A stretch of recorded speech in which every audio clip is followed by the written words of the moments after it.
ആ മതി മതി, ഇവിടെ നിർത്താം.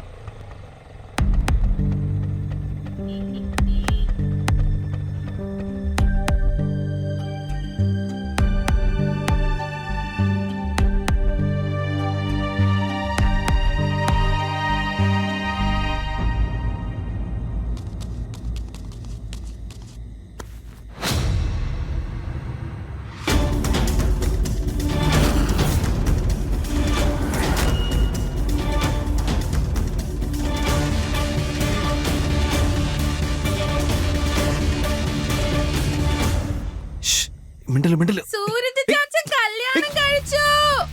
സൂരജ് ചാച്ചൻ കല്യാണം കഴിച്ചിട്ട് വന്നിരിക്കുന്നു. സൂരജേട്ടൻ ഒരു ചേച്ചിയും കൊണ്ട് വന്നിരിക്കുന്നു.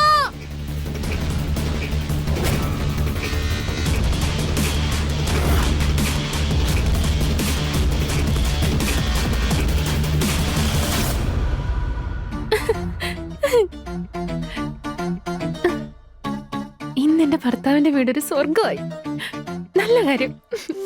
അമ്മ എന്തായാലും ഇനി കുറച്ചു ദിവസം ഹോസ്പിറ്റലിൽ തന്നെ ആയിരിക്കും. ഓർക്കാൻ വയ്യ.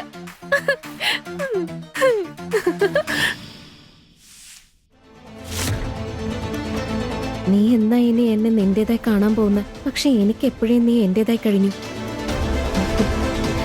ഇന്നു മുതൽ ഞാൻ നിന്റെ മണവാട്ടിയെ.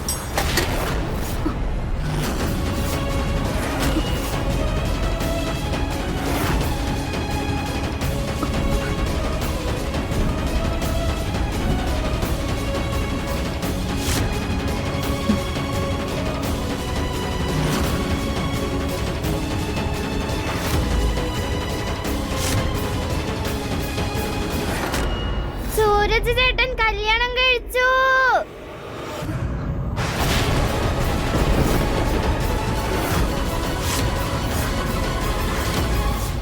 സൂരജ് ചേട്ടൻ കല്യാണം കഴിച്ചിട്ട് വന്നേക്കുന്നു. കണ്ടോ, ഞാനിത് മുമ്പേ പറഞ്ഞതല്ലേ, ഒക്കെ പറഞ്ഞു നടക്കുന്നേ ഉള്ളൂ. ഇന്നത്തെ കാലത്ത് ആരാ ബ്രഹ്മചാരിയായിട്ട് ഇരിക്കാൻ പോകുന്നത്? അല്ലെങ്കിലും കാലമൊക്കെ ഒരുപാട് മാറിപ്പോയില്ലേ. ഇതിലിപ്പം നമ്മൾ എന്ത് ചെയ്യാനാ? അതാണല്ലോ കാരണവന്മാരൊക്കെ പറയുന്നേ. പോയത് കാശിക്കാണെങ്കിലും വന്നത് കാശ്മീരിന്നാണെന്ന്.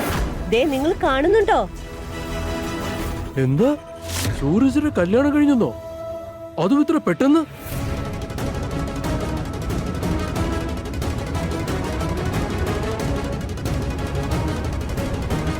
ചേട്ടാ, ഞാൻ എന്താ ഈ കാണുന്നത്?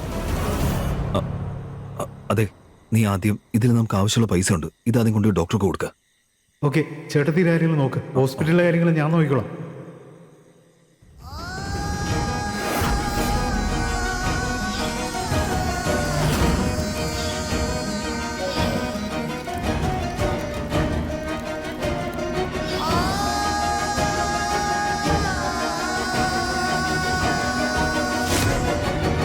പൈസയുടെ അറേഞ്ച്മെന്റ്സ് ഒക്കെ ശരിയായെന്ന് ചേട്ടൻ സമയത്ത് തന്നെ മെസ്സേജ് ചെയ്ത് നന്നായി. അതുകൊണ്ടല്ലേ ആ ഡോക്ടർ അപ്പൊ തന്നെ സർജറി ചെയ്യാൻ തയ്യാറായത്. അല്ലെങ്കിൽ എന്ത് സംഭവിക്കുമായിരുന്നെന്ന് ഒരു പിടിയില്ല. ഇനിയിപ്പൊ വല്യമ്മയ്ക്ക് ഒരു കുഴപ്പം ഉണ്ടാവില്ല. അങ്ങനെ ആയാ മതിയായിരുന്നു.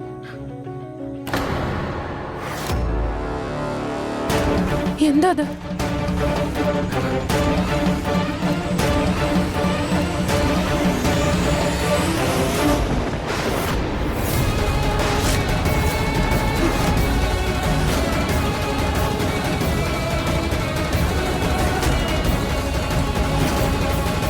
ചേട്ടാ, ചേട്ടാ, ഇതൊക്കെ എന്താ? ചേട്ടന്റെ കല്യാണം കഴിഞ്ഞോ? അതോ ഇഷ്യായിട്ടോ? പക്ഷെ പെട്ടെന്ന് ഇങ്ങനെയൊക്കെ സംഭവിച്ചേ?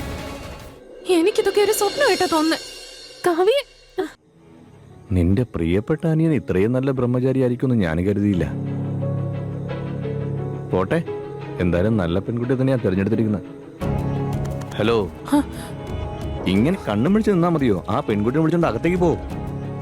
ആ ചെല്ല്. വരൂ.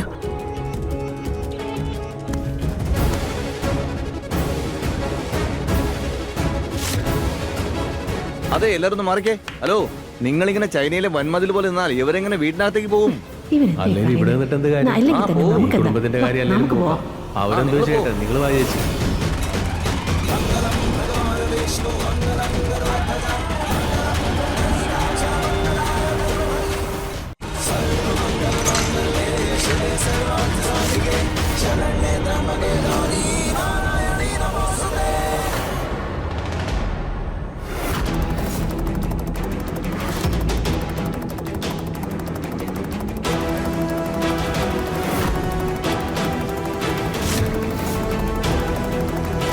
അയ്യോ എന്റെ അമ്മേ, ഇത്ര ഗംഭീരമായ ഡ്രസ്സോ?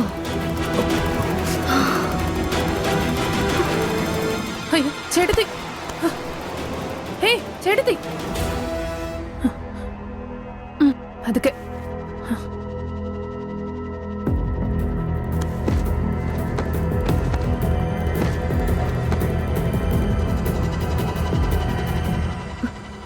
അച്ഛനെവിടെ?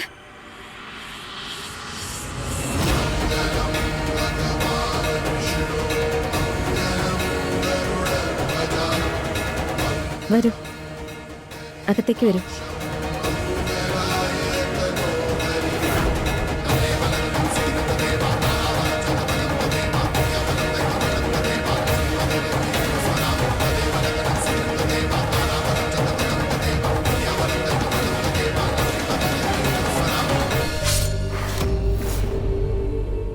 കണ്ണാടിച്ചില് കുത്തിയിരിക്കുകയാണല്ലോ.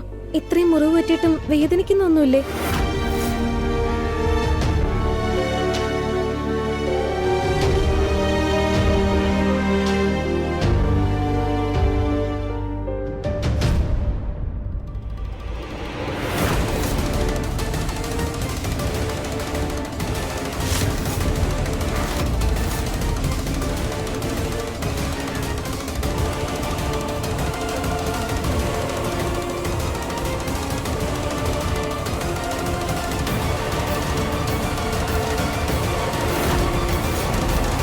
നീ കെട്ടിക്കൊണ്ട് വന്നതാണോ ഇവളെ? എങ്ങനെ ഈ കല്യാണം നടന്നേ? ഈ കല്യാണം എങ്ങനെ നടന്നു എന്നാ ഞാൻ ചോദിച്ചത്.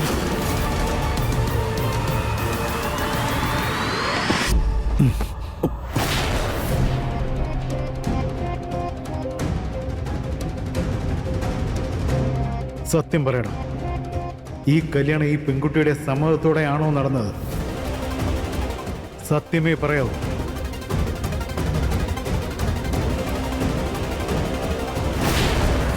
അത് ഇപ്പൊ തന്നെ നിനക്ക് കൈയോടെ കിട്ടും, അതും ഇവിടെ വെച്ചു. പക്ഷെ അതിന് പകരമായിട്ട് നീ ഈഷയെ വിവാഹം കഴിക്കേണ്ടതായി വരും. സൂരജേട്ടനോട് നീ ഒരിക്കലും ഇങ്ങനൊന്നും ചെയ്യില്ലെന്ന് എനിക്കറിയാം. സൂരജ് ദയവായി ഇതിൽ നിന്ന് പിന്മാറും.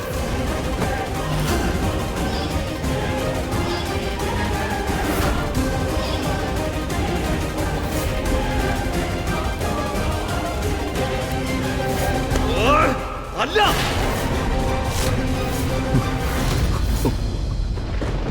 അല്ല,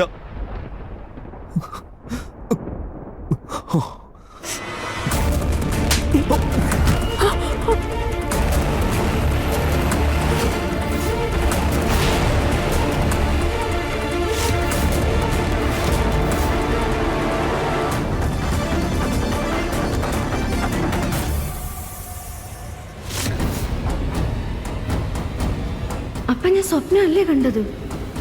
അനിയ ശരിക്കും കല്യാണം കഴിച്ചതാണോ? ഇനിയും നീ എത്രമാത്രം അതപ്പതിക്കുമെന്ന് പറ. ഒരു പെൺകുട്ടി അവളുടെ അനുവാദമില്ലാതെ കല്യാണം കഴിക്കുന്നതിന്റെ അർത്ഥം എന്താണെന്ന് അറിയോ നിനക്ക്? നിനക്കും 3 പെങ്ങന്മാരുണ്ടെന്നുള്ള കാര്യം നീ മറന്നോ? ഞാൻ ആരോട് ഈ പറയുന്ന പോലെ ബലമായിട്ട് ഒന്നും ചെയ്തിട്ടില്ല. പിന്നെ നിങ്ങൾ എന്നെ ഇതുവരെ മനസ്സിലാക്കിയിട്ടില്ല, ഇനി അങ്ങോട്ട് മനസ്സിലാക്കാനും പോകുന്നില്ല. ഇവിടെ നമ്മൾ തമ്മിലുള്ള കാര്യമല്ല പറയുന്നത്, ഈ പെൺകുട്ടിയെ കുറിച്ചാണ് സംസാരിക്കുന്നത്. ആരാ ഇവള്? എടാ, ഇവള് ആരാണെന്ന്?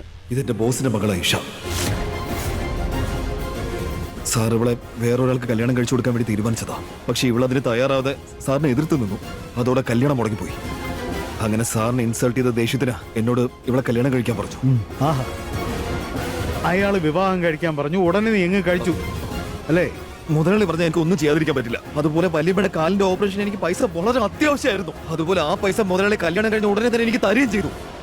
അപ്പൊ പൈസ കിട്ടിയാൽ നീ ഏത് പെൺകുട്ടിയുടെ ജീവിതത്തിലും കയറി കളിക്കും അല്ലേ? ഈ വീട് പണയം വെക്കുന്ന കാര്യം ഞാൻ നേരത്തെ തന്നെ പറഞ്ഞതാ. എനിക്ക് നിന്റെ അച്ഛൻ സമ്പാദിച്ചു കൊണ്ടുവന്ന പണമൊന്നും ആവശ്യമില്ലായിരുന്നു. അതെങ്ങനെയാടാ? ഇനിയും നീ എന്നെ നാണം കെടുത്തില്ല, തലയോർത്തി നടക്കാൻ പറ്റുമെന്ന് കരുതിയപ്പോ ദേ മറ്റൊരു ഇടുത്തി കൊണ്ട് തലയിലിട്ടിരിക്കുന്നു. ഇന്ന് നീ എല്ലാ പരിധികളും ലംഘിച്ചിരിക്കുക. ഒരു പെൺകുട്ടിയോടാ നീ ഇങ്ങനെ ചെയ്തിരിക്കുന്നത്. നിന്നെ തന്നെ നീ ഒന്ന് നോക്ക്. ദുഷ്ടരായ മനുഷ്യരെ അടിമത്തം നിന്നെ എത്രമാത്രം ദുഷ്ടനാക്കി മാറ്റിയെന്ന്. നീയൊന്നും ഒരാളുടെ മകനുമല്ല, ഒരാളുടെയും സഹോദരനുമല്ല. എല്ലാ അർത്ഥത്തിലും നീ ഒരു ഗുണ്ടയാ, വെറും ഗുണ്ട. ഇനി എന്നും അങ്ങനെ ആയിരിക്കുകയും ചെയ്യും.